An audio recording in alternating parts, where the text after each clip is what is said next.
El oso goloso, de Gloria Fuertes. El oso goloso, de peluda piel.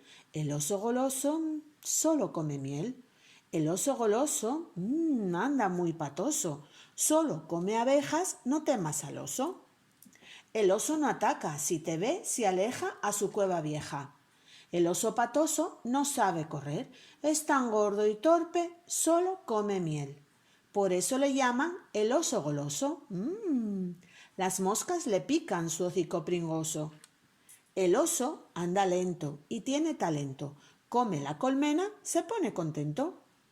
Baila, osito, baila, que Dios te lo manda. Y si tienes frío, ponte la bufanda. El oso goloso no ataca a los niños. Le gusta mirarlos, escucha su voz. Al oso goloso, con negra escopeta, le dispara un cazador. ¡Qué horror!